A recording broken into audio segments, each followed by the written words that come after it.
Oke, yuk kita bahas sesuatu yang kayaknya kita semua pernah deh ngalamin. Sesuatu yang kita tahu banget itu penting, tapi susahnya minta ampun buat dilakuin. Yap, konsistensi.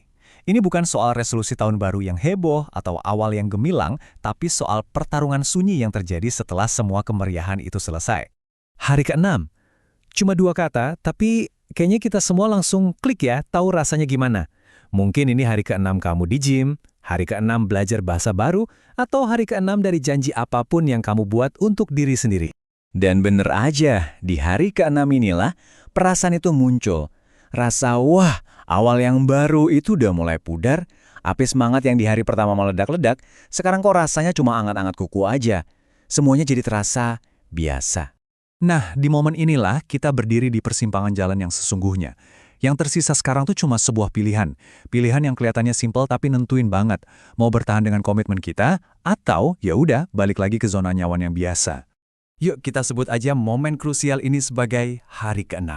Anggap aja ini metafora buat titik di mana euforia awal itu udah hilang tak kemana. Rasa seneng karena memulai sesuatu yang baru udah menguap. Dan beneran deh, yang tersisa tuh cuma kita dan pilihan kita itu sendiri. Nggak ada kembang api, nggak ada sorak-sorak, justru disinilah pekerjaan yang sebenarnya dimulai. Bukan dengan ledakan semangat, tapi dengan keputusan yang tenang buat terus maju. Di sini nih, kita bisa lihat perbedaan besar antara memulai dan melanjutkan. Kalau memulai sesuatu kan seringnya seru ya, bahkan dirayain. Tapi melanjutkan, wah itu perjalanan sunyi yang ceritanya beda banget. Coba deh kita bandingin. Permulaan itu rame, semua orang bisa semangat di awal. Tapi konsistensi, itu sunyi. Ini soal komitmen pribadi yang kita jalani sendirian, jauh dari panggung dan sorotan orang lain. Dan inilah inti dari perjalanan itu. Saat kita memilih untuk konsisten, sering banget nggak ada yang ngasih validasi dari luar. Nggak ada yang nepuk pundak kita tiap hari. Yang ada cuma kita dan janji yang kita buat untuk diri kita sendiri. Oke, jadi kalau bukan karena kurang motivasi, terus apa dong musuh terbesar dari konsistensi? Yuk kita kenalan sama musuh yang sebenarnya, yang seringkali kita nggak sadar. Ternyata nih, musuh utamanya itu bukan tantangan yang super sulit, bukan juga kegagalan. Musuh yang paling berbahaya adalah kebosanan. Rasa jenuh karena melakukan hal yang sama terus-menerus sampai kita mikir, udahlah cukup. Dan ini dia titik kritisnya. Kebanyakan dari kita itu menyerah bukan karena nggak mampu, tapi ya karena bosen.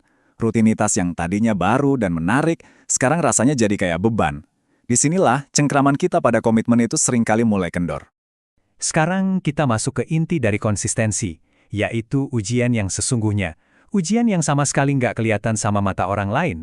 Jadi, kapan sih momen ujian itu datang? Apakah pas kita lagi menghadapi kesulitan besar? Ternyata bukan di situ.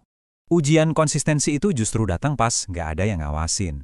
Pas nggak akan ada yang tahu kalau kita sedikit curang atau ambil jalan pintas. Saat pilihannya itu murni tentang tindakan kita. Bukan lagi soal menjaga citra di depan orang lain. Jadi poin utamanya cuma satu kata ini, integritas. Pada akhirnya, konsistensi adalah wujud nyata dari integritas. Ini tentang menyelaraskan antara apa yang kita bilang akan kita lakukan dengan apa yang beneran kita lakukan. Terutama saat nggak ada seorang pun yang lihat. Oke, kita udah ngerti pertarungannya kayak gimana. Terus, gimana cara menangnya?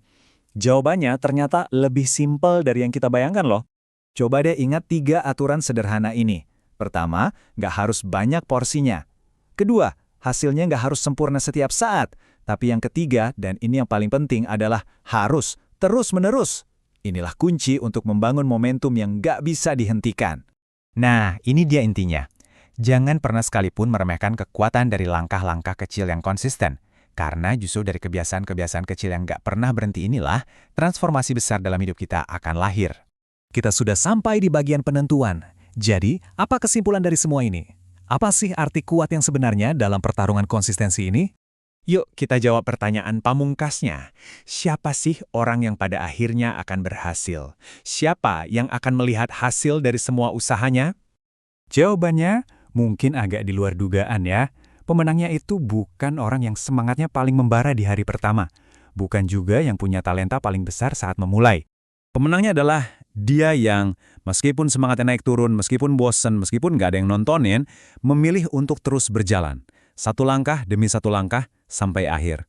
Itulah teman-teman kekuatan konsistensi yang sesungguhnya.